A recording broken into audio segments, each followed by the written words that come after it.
واش لي فيراجيست، نتمنى من الله كامل تكونوا بخير وانتم كتفرجوا في هذا الفيديو وفي هذه الحلقه الجديده من سلسله اخبار الحركيه واللي نقدروا نعتبروها واحد من اقوى وامتع الحلقات عندنا في القناه بسبب كميه الاعمال الابداعيه والاعجازيه من طرف المجموعات المغربيه. فما نطولش عليكم بزاف في الانترو، خليو الحلقه اكبر عدد ديال لي لايك، وهاد المره نحاول نوصلوها لأكثر من 7000 لايك، وتابوناو معاكم في القناه باش تدخل عائله لي فيراجيست اللي صافي امتار اخيره ونضربوا ال100,000 ونوليو من القنوات الاولى عالميا المختصه في عالم الاولتراس المغربيه والعالميه. الانستغرام ديالي راه تيبان لكم في الشاشه. مرحبا بكم كاملين تما، راه كنكون اكتيف على مدار 24 ساعه،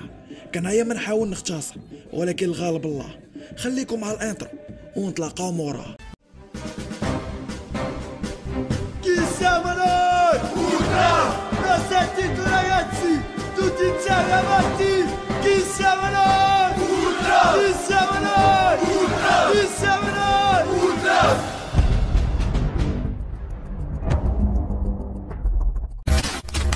بسم الله الرحمن الرحيم، ونبداو حلقتنا ديال اليوم بديربي الشمال اللي جمع اتحاد طنجة بالمغرب التطواني على ارضيه مركب ابن بطوطه بعروس الشمال طنجة، واللي عرفت سرقه 5 اطندارات خاصه باللوس ماتادورس من طرف اولتراس هيركوليس وقلب بعضها بالديربي فاموس تطوان، واطندار خاص بالمرحوم محمد ابرهوم. اما من داخل اللقاء الهيركوليس والفوندو نورتي غيبصموا على حضور جماهيري غفير وكبير بزاف، بداية من الفوندو نورتي بقيادة اللوس ماتادورس واولتراس سيمبري بالوما في يوم عمل وسط الاسبوع بصموا على ترحال كامل من ابناء الحمامة البيضاء. فتحية حب واحترام للفوندو نورتي ومزيدا من التألق ان شاء الله في باقي المنافسات. واما بالنسبة للضفة الاخرى والعند اصحاب الدار اولتراس هيركوليس بدورهم ما غيخليوش واحد من اهم المقابلات دوز غير هكاك. الهيركوليس غدش الكورفالوكا من جديد وغتعمروها كامله، واللي حاليا الكورفالوكا كتعتبر هي اكبر فيراج في المغرب. مهم ما عليناش، الهيركوليس وبتيفو كوريغرافي كيجسد طائر الفينيكس، هو طائر كيجدد راسو ذاتيا عن طريق رماد احتراقي نفسي، واللي عناو بها انها غتكون بدايه جديده للفريق، زيادة على تيفو طرودي كيجسد ملك الممالك السبع جون سنو مريح على العرش الحديدي، واللي حبوا يوصلوا به ميساج انهم حكام الشمال وانهم كيمتلكوا الجينات الاصليه اللي كتخول ليهم انهم يكونوا حكام الشمال. تحيه حركيه لهيركوليس ومزيدا من التألق ان شاء الله في باقي المقابلات. واللي بغى يشوف الحلقه الخاصه بصراع الاولتراس الخاصه بديربي الشمال الاخير فرغة القهوه في صندوق الوصف. مرحبا بكم تما. نمشيو لجهة الشرق والعند اولتراس بريغاد وجدة، وفي المباراة اللي جمعت ما بين المولودية الوجدية وشباب المحمدية على أرضية الملعب الشرفي بوجدة، واللي عرفت حضور جماهيري كبير وكبير بزاف من سندباد الشرق بقيادة اولتراس بريغاد وجدة، وبصموا على كراكاش كبير عطى المباراة نكهة أخرى، وكيزيد يبين أن اولتراس الشرق واحد من أعمدة الموفمون المغربي وأقواهم محليا. ندوزو لفقرة التحليلات واللي أولهم مع ميساج من البريغاد وجدة في الدقيقة 17، ميساج بعنوان اديوس مون كابيتانو، واللي بمعنى وداعا يا قائدنا، واللي حبوا البريغاد فيه انهم يحيوا ذكرى وفاة الاب الروحي المولودية الوجدية مصطفى بن الهاشمي اللي كان رئيس سابق للمولودية الوجدية، واللي عاشت معاه اجمل فترة في تاريخ الفريق، واللي غادرنا لدار البقاء بتاريخ 17 فبراير 1992، اي تقريبا منذ ازيد من 30 سنة. ميساج تاني عنوانه بتهاونكم في المسؤولية اغرقتم المولودية، واللي جات ككلاش لكل مكونات الفريق من مكتب مسير ومنخرطين وكذلك اعوان المدينة لعدم مساعدة الفريق والرياضة ككل بمدينة وجدة، خاصة وان الفريق حاليا كيسارع على البقاء بالقسم الاول. رسالة اخرى بعنوان اوروبوروس مرفوقة بشعار الاعادة، والاوروبوروس ببساطة هي هاد الصورة واللي كتبرز ثعبان من الايقونيه المصريه القديمه كياكل الديل ديالو، واللي في الميساج جات كرمز دلالي على الدوره اللامنتهيه اللي كيعيشها المكتب المسير للفريق بقياده الرئيس هوار، والمكتب ديالو داخل دوره لا تنتهي من التطور داخل الابديه مع عدم تقديم اي اضافه للفريق، وبالعكس عام على عام كيزيدوا من ازمه الفريق ويغرقوها اكثر واكثر، والبريغاد كيطالبوه دائما بالرحيل في ظل النتائج السلبيه اللي كيعيشها الفريق. فتحيه حركيه للبريغاد وجده ومزيدا من التألق ان شاء الله في باقي المنافسات.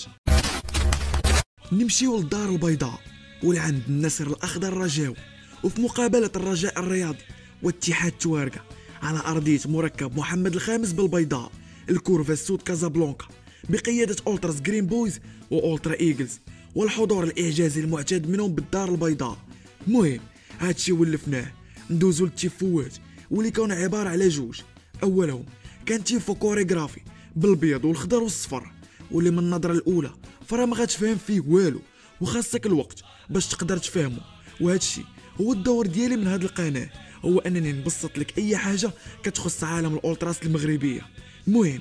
تيفو خاصك تكون قاري شويه ديال الفيزيك باش تقدر تفهمه، حيت عباره على درس الديناميكيه واللي فيه عده اتراس او كروات بالدارجه، واللي باش تخدم هاد الاتراس خاصك تخدم الترس الاول واللي كتعتبر في هاد الحاله هو الجمهور، واللي بالحضور الحضاري والتشجيع المستمر كيخلي الترس يدور، وفي نفس الوقت غيدور معاه الترس الثاني اللي لاصق فيه، وكل ما كانت سرعه الترس الاول عاليه كل ما كانت الانتاجيه اكبر واضخم، وكل ترس كيعبر على واحد من مكونات الفريق. نهايه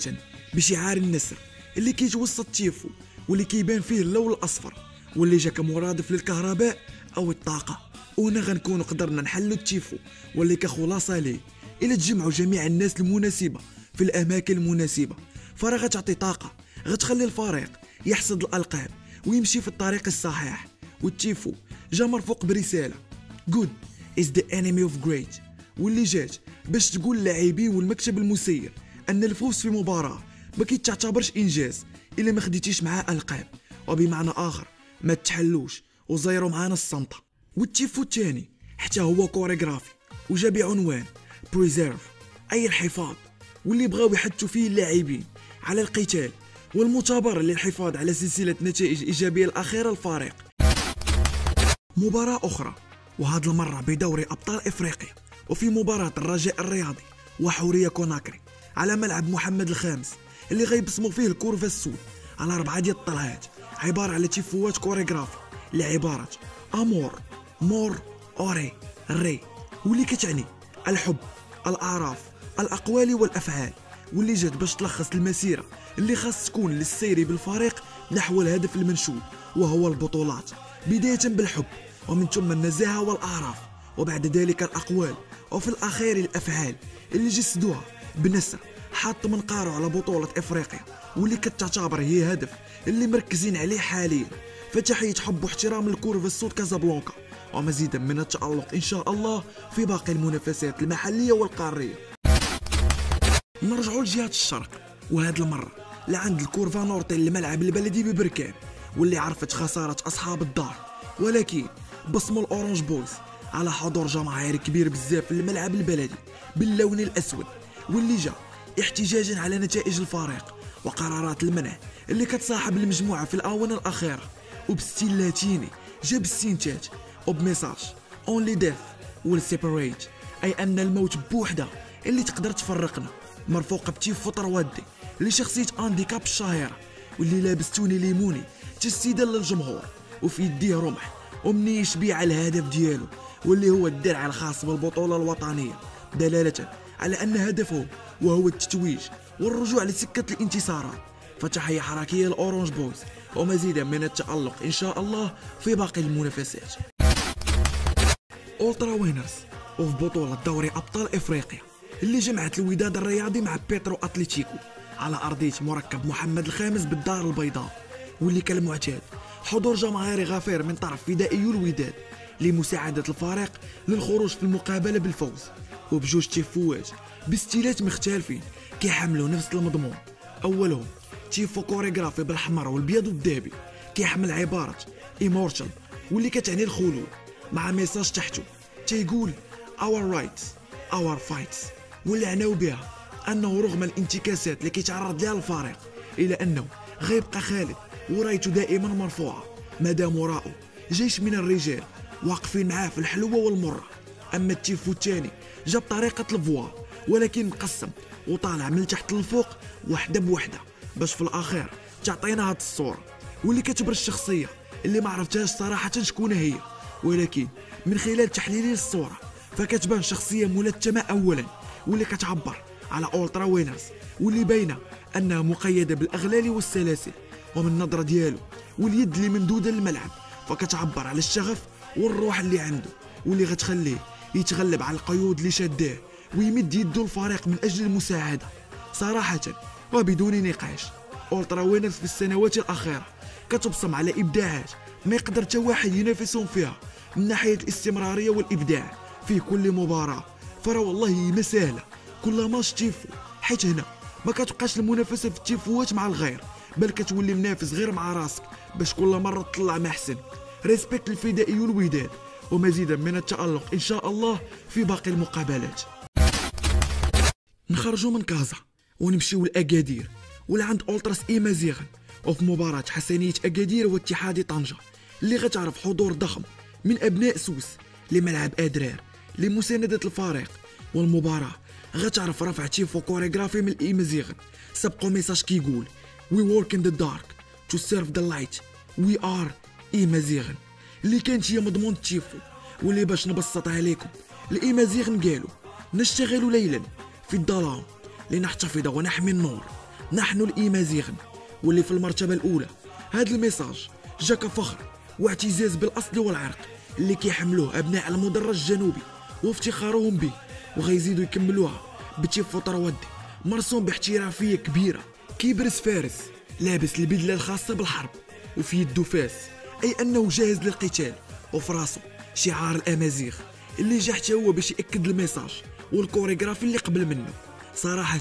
الايمازيغ هربوا بزاف الفتره الاخيره والاعمال ديالهم كتشوف فيهم الاناقه، فتحيه حركيه للايمازيغ ومزيدا من التألق ان شاء الله في باقي المنافسات.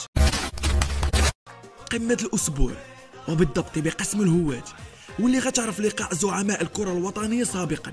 النادي المكناسي العريق بالنادي القنيطري الشامخ على ارضيه الملعب الشرفي بمكناس، واللي غتعرف تنقل عملاق الوليدات الخضراء بقياده اولتراس حلاله بوز 2007 لمدينه مكناس اللي ما بقيناش معاهم مستوعبين ان هذا الجمهور فريقهم كيلعب في قسم الدرجه الثالثه اي قسم الهواة المغربي، واصحاب الارض حتى هما قالوا الكلمه ديالهم ولباو النداء بقياده اولتراس الرجال الحمر، وفي مشهد مهم غيدور فيه الملعب الشرفي كامل وبدون حواجز بين الريدمان وحلاله بوز، وفي اجواء اخويه عاليه وحماسيه. الريدمان غترفع ميساج فوكس اون ذا تارجت الصعود، واللي جات كرساله للاعبين والمكتب المسير بضروره التركيز على هدف واحد الا وهو الصعود، حيت راه حرام بحال هاد الجماهير العريقه ما تكونش في بلاصتها وما تشوفش فرقيها كتلعب على الالقاب. فتحيه حركيه لحلاله بوز وكذلك للرجال الحمر، وان شاء الله الصعود في اقرب فرصه. وهنا لفيراجيست غتكون سالات حلقتنا ديال اليوم، خلي لايك والاشتراك في القناه، الانستغرام ديالي راك كتشوفو. مرحبا بك عندي تما، نتلاقاو دابا في الحلقه الجايه وبيس.